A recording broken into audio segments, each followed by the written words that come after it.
근데 그런 부분은 이제 아무런 준비 없이 그냥 가는 것보다는 여태까지 배웠던 내용들 한 번씩 정리하고 갈 수 있으면. 우리 학생들이 제일 싫어하는 방정식, 부등식 함수가 있죠. 그렇죠.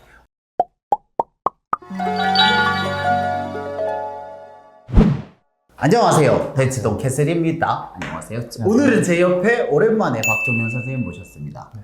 오늘 이 영상을 찍는 건요, 저희들이 이제 여름방학 특강을 하잖아요. 방학 특강을 하다가 어떤 게 좋을까라고 생각을 했더니 고등수학 가기 전에 꼭 필요하고 정리해야 될 중등수학 내용을 특강으로 만들면 좋지 않을까? 라고 생각을 해서 이렇게 박종현 선생님이 만드시게 됐고, 그 내용을 영상으로 찍으면 좋을 것 같아서 이렇게 여러분들과 공유를 합니다. 그럼 이제 본격적으로 들어와서 고등수학 가기 전에 어떤 부분을 체크해야 되나요? 우선은 일단 고등수학의 가장 기본적인 부분이 앞부분에 다 나온다고 생각을 하거든요. 네. 그래서 곱셈공식과 인수분해가 무엇보다 가장 중요하다고 생각해요. 그쵸. 다항식의 연산이니까요. 완벽하게 알 수 있어야 되고, 거기에 더해서 이제 변형까지도 완전히 다 알 수 있어야 된다. 거의 최대한 많은 문제를 풀면서 어떤 형식으로 나와도 응용이 바로바로 될 수 있도록 그렇게 되어야 될 것 같고요. 그리고 이제 조금 더 욕심을 내보면은 사실 복소수 부분이 학생들이 원래 개념을 새로 배울 때 좀 어려워하잖아요. 헷갈려가고. 그래서 보면 중등 올라가서도 유리수 개념에서 한번 흔들리는 경우가 있는데, 마찬가지로 고등학교 가서도 이제 복소수라는 건 아예 생각하기가 새로 어려우니까, 배우는 거니까요. 존재하지 않는 수에 대한 어떤 개념이니까 뭐 딥하게 내용이 깊어지지는 않지만 그래도 거기까지 해서 완전히 이해가 된다 그러면 사실 뒷부분은 그냥 흘러가는 대로 배우면 사실 크게 어렵진 않다고 생각해요. 그래서 고등학교 수학을 배울 때 맨 앞부분인 다항식의 연산과 인수분해 파트에서 무너지는 경우가 많으니까, 그거를 대비하기 위해 3학년 1학기에서 배우는 곱셈공식과 인수분해를 많이 하면 좋을 것 같고요. 그리고 새로 배우는 거, 3학년 1학기 때 이렇게 제곱근이라는 새로운 기호를 배우듯이 고등학교 때 복소수를 새로 배우니까 그 복소수 단원까지만 수상해서 잘 견디면 그 뒤는 좀 할만하다라는 생각을 꼭 가지면 좋을 것 같아요. 맞습니다. 굉장히 수월하게 아마 뒤에 할 수 부분은 있지 할수 있을 않을까. 거라고 생각합니다.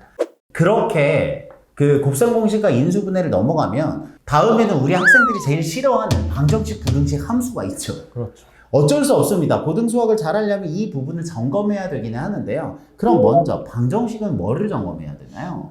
방정식에서는 일단 방정식은 기본적으로 활용 가기 전에는 방정식을 풀 수 있어야 되는 거잖아요. 그쵸. 그래서 결국엔 풀어야죠. 답을 내야 되니까요. 그렇죠. 결국에는 근을 구해야 되는데, 이제 유형을 나눠 보면은 뭐 좀 일반적인 방정식의 풀이 가장 기본적인 거, 뭐 1차 방정식에서는 AX는 B다. 요걸 어떻게 풀 거냐. 그죠? 2차 방정식에서는 또 어떻게 풀 거냐. 그래서 기본적인 풀이가 당연히 되어야 되고요. 그리고 나서는 이제 조금 응용되면 이제 개수가 복잡한 방정식이 되겠죠. 그래서 개수의 소수나 분수가 나오거나 이럴 때는 또 어떻게 해결해야 되는지, 그리고 조금 더 심화가 되면 이제 치환해서 푸는 거. 그래서 이런 단계들을 학생이 이제 뭐 문제를 많이 푸는 것도 중요하지만 어떤 유형이 있는지 인지를 하고 머릿속에 스스로 분류를 해서 상황마다 돌아가지 않고 바로바로 할 수 있도록 공부하면 되게 수월하게 이제 수학상으로 진입할 수 있다고 생각합니다.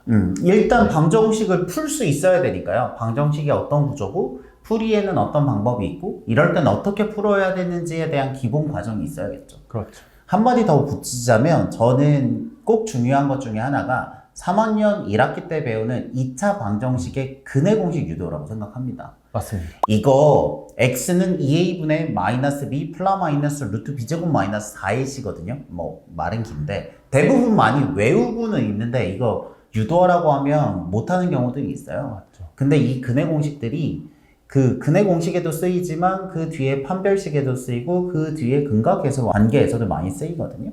그래서 2차 방정식에서 근의 공식을 유도할 수 있는지 꼭 한번 점검해 보시면 좋겠습니다. 그래서 수학상 배우기 전에 이런 뒷부분 내용들은 사실 수학상에 있는 내용들인데, 네. 근의 공식을 배우면서 같이 배웠을 때 사실 되게 시너지가 크다고 생각하거든요. 그래서 이제 수학상 가서 배워도 되지만 복습할 때 이런 내용들 정도는 크게 어려운 내용들이 아니기 때문에 같이 가지고 와서 공부를 하면 더 이제 수월하게 공부할 수 있다고 생각하고 있습니다. 네, 이렇게 해서 방정식을 점검할 수 있고요. 그 다음은 부등식입니다. 근데 부등식은 실은 고등학교 때 본격적으로 나오고 중학교 때는 이렇게 생긴 거야 라고 맛만 보는 경우들이 있거든요. 부등식은 어떻게 점검하면 좋을까요? 사실 이제 고등수학 상 과정을 가면 우리가 이제 중학교 때 배웠던 1차 부등식의 기본적인 내용까지 아예 기초부터 그대로 가지고 와서 수학상에서 배우고 있는데, 그래서 아마 이제 중등수학 내용을 그냥 한번 훑어만 봐도 충분해요. 충분하지만 이제 조금 더 욕심을 내보자 그러면 학생들이 좀 어려워하는 부분이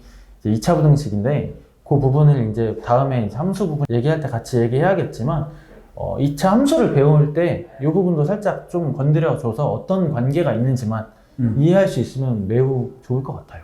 네. 네, 2차 부등식 자체는 고등수학에서 나오지만 2차 함수를 중학교 때 배우기 때문에 조금 고등수학을 아는 선생님이나 혹은 부모님이 계시다면 요거하고 요거는 이런 관계야 라고 언급만 해주셔도 고등학교 수학을 배우는데 한결 도움이 될 거라고 생각합니다. 그렇죠? 네. 그럼 마지막으로 함수입니다. 함수에서는 어떤 부분을 체크하면 좋을까요? 사실 이제 함수가 제일 중요하죠. 학생들이 그쵸. 이제 또 막 문제에서 그래프만 나와도 되게 이제 어려움을 겪는 친구들이 굉장히 많은데, 이제 함수가 사실 한번 정리할 때 잘 정리하는 게 되게 중요한 것 같아요. 그래서 보면 함수에서는 뭐 중학교 내용을 복기를 해보자 그러면 1차 함수랑 2차 함수로 크게 나눌 수가 있는데, 이제 1차 함수에서는 가장 중점적으로 이해해야 될 부분이 이제 기울기 개념이죠. 그쵸. 직선이기 때문에 기울기 개념인데, 그 기울기의 개념을 학생들이 진짜 제대로 이해하고 있는 학생이 많지 않아요. 그래서 그 기울기의 개념에 대해서 완벽히 알아야 되고, 2차 함수에서는 제일 중요한 게 이제 꼭지점이겠죠. 꼭지점과, 그리고 또 더 꼭지점만큼은 아니겠지만 뭐 그 두 번째로 중요한 게 x절편이라고 할 수 있는데, 그 x절편의 의미를 아는 것 자체가 이제 2차 함수랑 2차 방정식의 관계를 아는 거잖아요.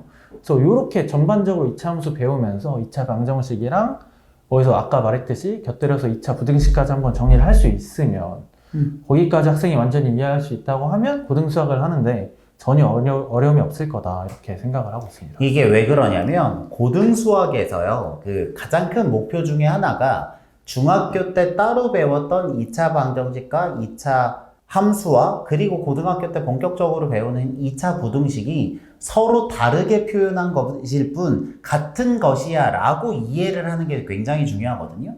그런데 그런 단서들이 이미 중학 수학을 배울 때 꽤 많이 제시를 합니다. 그래서 그 부분에서 2차 방정식과 2차 함수와의 관계를 잘 이해하고 있으면 고등학교 때 올라와서 그 관계들을 서로 연결할 때 한결 더 도움을 받을 수 있을 거라고 생각해요. 근데 이게 고대원 선생님께서도 늘 하시는 말씀이지만 항상 저도 이제 수학에선 개념이 제일 중요하다고 생각을 하는데, 이제 학생들 같은 경우 보면은 수학 공부를 할 때 문제풀이 위주로 많이 가잖아요. 그렇죠. 선생님한테, 왜냐면 시험이 그렇게 나오니까요. 네. 선생님한테 설명 한번 들었으면은 보통 이제 학생들이 개념 부분을 읽어보기조차 귀찮아하고 문제를 풀면서 스스로 습득하는 경우가 많은데, 그렇게 해서 이제 좀 빠르고 똘똘한 친구들은 스스로 습득을 할 수 있으면 좋은데, 그런 개념들을 본인 스스로 공부하는 게 굉장히 중요하다고 생각을 해요. 근데 학생이 혼자 하는 거는 보통 다 귀찮아하고 어려워하니, 그래서 이렇게 한 번씩 정리를 해주면 고등수학 가기 전에 한 번씩 스스로 정리할 시간을 가지면 매우 좋다, 이런 말씀을 드리고 싶고, 또 이제 여기서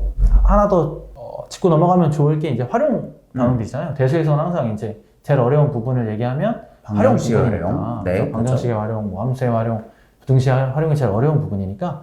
근데 이제 사실 유형이 방정식이라고 해서 다르고 함수라고 해서 달라지지 않잖아요. 그래서 거기도 넘어가기 전에 식을 어떻게 작성하는지, 뭐 그쵸. 특히 어려워하는 농도에서 농도의 개념을 제대로 이해하고 있는지, 그럼 식은 잘 작성할 수 있는지, 학생이 혼자 또 뭐 거시성 문제에서도 어떻게 식을 작성하는지만 잘 정리하고 간다 그러면 고등학교 가서도 이제 수학에서 큰 걱정은 사실 없을 것 같습니다. 방정식을 활용해서 조금 더 팁을 드리면 그게 유형별로 좀 다를 수가 있어요. 뭐 트랙을 돌 때 뭐 같은 방향으로 돌 거냐, 다른 방향으로 돌 거냐, 강을 거슬러 올라갈 거냐, 강 따라 같이 내려올 거냐, 이런 거에 따라서 식을 세우는 게 좀 다를 수 있거든요. 그럴 때는 전체 범위가 어느 정도 정해져 있기 때문에 각 유형별로 경험을 하면서 하나씩 부순다. 그래서 한 유형씩 격파한다고 생각을 해서 그 큰 줄기들을 잡으면 그럼 그 디테일들은 괜찮을 수 있을 거라고 생각합니다. 맞아요. 오늘 이렇게 고등수학 가기 전에 중등수학 정리에 대한 이야기를 하셨는데요. 마지막 조언 한마디만 해주실 수 있을까요? 이제 학생들이 이제 항상 초등학교에서 중학교 가고 중학교에서 고등학교 가면서 이제 수학을 포기하는 친구들이 많아서 너무 안타까운데 그쵸. 가기 전에 항상 보면 그런 준비 과정이 없어서 또 더 어려움을 겪을 수 있다고 생각을 해요. 이제 아예 중학교에서 초등학교에서 중학교를 가고 중학교에서 고등학교 가면 이제 업그레이드가 된다고 생각하거든요. 개념의 깊이 자체가 조금 더 넓어지고 확장되고 근데 그런 부분은 이제 아무런 준비 없이 그냥 가는 것보다는 여태까지 배웠던 내용들 한 번씩 정리하고 갈 수 있으면 이제 다음 고등학교 수학 가서도 수포자가 되지 않고 잘 할수 있지 달리에서 않을까. 넘어갈 수 있는 그런 과정에 큰 도움이 되지 않을까 생각합니다. 네, 이렇게 해서 고등수학 가기 전에 중등수학의 정리 포인트들 해봤고요. 다음에 또 좋은 내용으로 찾아뵙도록 하겠습니다. 여러분들의 교육을 응원합니다. 저희들은 대치동 캐슬이었습니다. 감사합니다.